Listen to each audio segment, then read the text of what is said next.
বন্ধুরা, স্বাগতম আমাদের চ্যানেলে। আজ আপনাদের একটি শিক্ষামূলক গল্প শোনাবো। এক গ্রামে একটি ছেলে বাস করত। তার নাম ছিল লিও। সে খুব কৌতূহলী আর সাহসী ছিল। সে সবসময় নতুন কিছু দেখার জন্য, নতুন কিছু শেখার জন্য খুব উৎসাহ বোধ করত। তাই সে প্রায় গ্রাম অঞ্চলে ঘুরে বেড়াতো। কখনো সে বড় বড় গাছে উঠত, কখনো সে অন্ধকারের পাহাড়ে রহস্যময় গুহার মধ্যে ঢুকে যেত। রহস্যময় জিনিসের প্রতি তার খুব আগ্রহ ছিল। কখনো কখনো ধৈর্য আর দয়ার গুরুত্ব বোঝার জন্য এমনটা করত। একদিন শরৎকালে লিও গভীর বনের ভিতরে ঢুকে গেল, যেখানে খুব কম লোকই যেতে সাহস করত। সে বনের মধ্যে ঢুকে চারপাশে গাছপালা দেখছিল আর হাঁটছিল। ঘুরতে ঘুরতে সে হঠাৎ একটি পুরনো আপেল গাছের সাথে হোঁচট খেল। এমন গাছ সে কোনোদিনও দেখে নাই। গাছের কাণ্ডগুলি কুঁচকানো আর পাকানো ছিল, আর পাতাগুলি অদ্ভুত সোনালি আভায় চকচক করছে। গাছটির আগায় একটি ঝলমলে আপেল ঝুলছে। আপেলটি সূর্যের আলোতে চকচক করছে। আপেলের সৌন্দর্য মুগ্ধ হয়ে লিও সিদ্ধান্ত নিল এটি অবশ্যই তার কাছে থাকবে। তাই সে গাছে উঠতে শুরু করলো, কিন্তু সে যতই উপরে উঠতে থাকলো আপেলটি তার ধরাছোঁয়ার বাইরে মনে হতে লাগলো। সে কোনোভাবেই আপেলটির কাছে পৌঁছাতে পারল না। হতাশ হয়ে সে গাছের গোড়ায় বসে আপেলটি কিভাবে উদ্ধার করবে তা ভাবতে লাগলো। সে যখন ভাবছিল সে এখন কি করবে, তখন জঙ্গলের ভিতর থেকে একজন বৃদ্ধ মহিলা তার সামনে এসে দাঁড়ালো। মহিলাটি দেখতে খুব সুন্দর আর মুখে স্নিগ্ধ হাসি। সে তখন লিওর কাছে এসে বলল, হ্যালো লিও, আমি দেখছি তুমি জাদুর আপেলের প্রতি অনেক আগ্রহী। লিও অবাক হয়ে তাকালো আর বলল, হ্যাঁ, কিন্তু আমি এটিতে পৌঁছাতে পারছি না। আপনি কি জানেন কিভাবে আমি এটা পেতে পারি? বৃদ্ধ মহিলা মাথা নাড়ালো। এই আপেলটি একটি বিশেষ আপেল। এটি কেবলমাত্র সেই ব্যক্তিই পেতে পারে যে এর প্রকৃত মূল্য বোঝে। এই আপেলটি পেতে হলে তোমাকে অবশ্যই দয়া এবং ধৈর্যের 3টি কাজ সম্পূর্ণ করে নিজেকে যোগ্য প্রমাণ করতে হবে। লিও তার কথা শুনে মাথা নাড়িয়ে সম্মতি জানালো। বৃদ্ধ মহিলাটি হাসলেন আর হঠাৎ সামনে থেকে অদৃশ্য হয়ে গেলেন।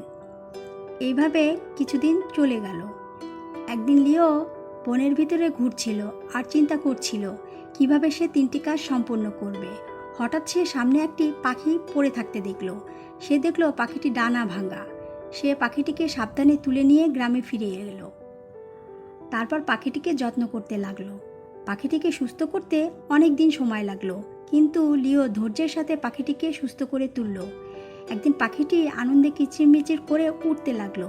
এভাবে সে দয়া এবং ধৈর্যের প্রথম কাজটি সম্পূর্ণ করলো। লিও খুব তাড়াতাড়ি তার দ্বিতীয় কাজটিও সম্পূর্ণ করে ফেলল। একদিন লিও যখন যাচ্ছিল, সে দেখতে পেল একজন বৃদ্ধ কৃষক জ্বালানি কাঠের ভারী বোঝা বহন করে যাচ্ছিল। সে কোনো দ্বিধা না করে তাকে সাহায্য করার জন্য এগিয়ে গেল। পুরো বিকেল কৃষককে সাহায্য করলো। এই জন্য কৃষকটি তাকে কিছু খাবার খাওয়ালো আর তাকে বিভিন্ন গল্প শোনালো। তাকে ধন্যবাদ জানালো তাকে সাহায্য করার জন্য। এই কাজটির মাধ্যমে লিও অন্যকে সাহায্য করার মূল্য এবং এটিতে যে আনন্দ আছে তা শিখতে পেল। এইভাবে সে দ্বিতীয় কাজটিও সম্পূর্ণ করলো। কিন্তু দয়ার তৃতীয় কাজটি ছিল সবচাইতে চ্যালেঞ্জিং এবং কঠিন। একদিন লিও দেখল তার গ্রামের মধ্যে কিছু শিশু খেলনা নিয়ে ঝগড়া করছে। সে বাচ্চাগুলির কাছে গেল আর কারো সাইড না নিয়ে সে তাদেরকে আলাদা করে দিল। তারপর সে তাদেরকে খেলনাগুলি সুন্দরভাবে ভাগ করে দিল আর ভাগাভাগি করে নেওয়ার গুরুত্ব তাদেরকে বোঝালো। বাচ্চাগুলি তার কথা শুনল।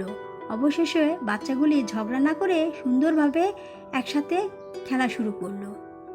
এটির জন্য প্রচুর ধৈর্যের প্রয়োজন ছিল। লিও ধৈর্যের সাথে কাজটি সম্পূর্ণ করল। 3টি কাজ সম্পূর্ণ করে লিও বনের ভিতরে প্রাচীন আপেল গাছের কাছে ফিরে আসলো। আর বিস্ময়ের ব্যাপার হলো, উজ্জ্বল আপেলটি গাছের এমন একটি জায়গায় ঝুলানো ছিল যাতে লিও আপেলটিকে খুব সহজে ধরতে পারে। বৃদ্ধ মহিলাটি আবার তার সামনে চলে এলো। তার চোখ গর্বে জ্বলজ্বল করছে। সে বলল, লিও, তুমি নিজেকে যোগ্য প্রমাণ করেছো। জাদুর আপেল তোমার। লিও সাবধানে আপেল ছিঁড়ে একটা কামড় দিল। একটা অন্যরকম অনুভূতি অনুভব করলো। সে অনুভব করলো তার শরীরে একটি উষ্ণ ছড়িয়ে পড়ছে। সে শান্তি আর বোঝার অনুভূতি অনুভব করলো।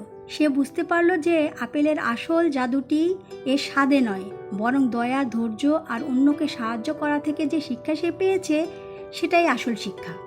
বন্ধুরা, লিওর এই গল্পের নৈতিকতা সহজ ছিল, কিন্তু গভীরতা অনেক।